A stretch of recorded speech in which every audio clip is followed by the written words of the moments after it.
Well, there's his big, beautiful bill. There's also his tariffs that Donald Trump has defended overnight. Live to Peter Switzer for today's business news. He is, of course, the founder of the Switzer Report. Pete, good to see you. So Donald Trump, he abruptly called off trade talks with Canada over the weekend. Look, we're not at Canada's level, but is that what we could expect in our discussions? Yeah, because the critical point was a digital services tax. So EU's doing it. Canada passed the bill last week, which basically hits the big tech companies like Apple and Microsoft, Google, Amazon, and so on, with a digital services tax. Now, Trump didn't like that, and he basically said, right, we're not talking anymore, we're not negotiating, you're going to cop what I give you, and that's going to be it.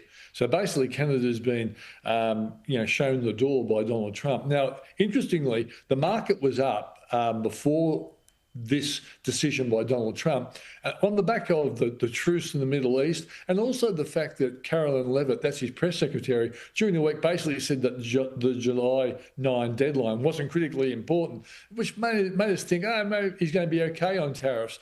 But this is another U-turn by Donald Trump, and it could have implications for Australia, because we want to go after these big tech companies that aren't paying the right taxes as well. Okay, but is all this just part of his negotiation, his style of negotiation? Usually he gets somewhere close to getting what he wants. Yeah, Pete, look, I like to think myself an expert on most things when it becomes, financial implications. But Donald Trump is the human curveball. He's the human U-turn man. And I don't know. Look, but basically, I suspect that's the case. That's why the market's positive, because you know what? The market did end up positive on Friday, all three indexes. And I think that's on the basis of what you just said then. This is hardball play, but he eventually will pull back and be reasonable. And the market needs him to do that, or else the market would, I think, panic if they this. They're pulling back. Or it's, what's the TACO? Remember the TACO acronym? Yeah, Trump chickens always out. Chickens out, isn't it? We'll see. Data drops this week. What are the ones to watch, Pete? Yeah, locally we get building approvals and retail trade, which is going to be important for the July rate cut that we're expecting. If it keeps showing slowness, the rate cuts is absolute certainty. I think it's turning.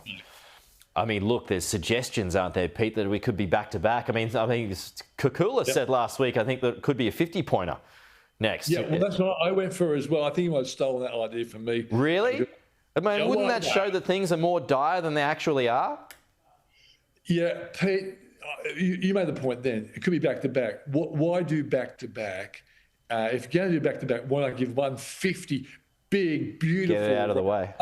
And really bolster confidence. Donald Trump style. A big, beautiful rate cut. I mean, wouldn't you then see the housing market accelerate, though?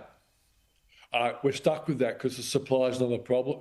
Is a problem in this country. Supply of houses is a problem. I don't think the Reserve Bank can do much about house prices. That's an issue for state and federal governments. The bottom line is we know this economy is slow. The last reading showed it. I think the fact that inflation's falling is another sign that the economy is slow. And that's why I think a 50 basis point cut, like Kook said, is not a bad idea. Oh, see, Pete, good to see you. We'll see you next week. Talk to you then.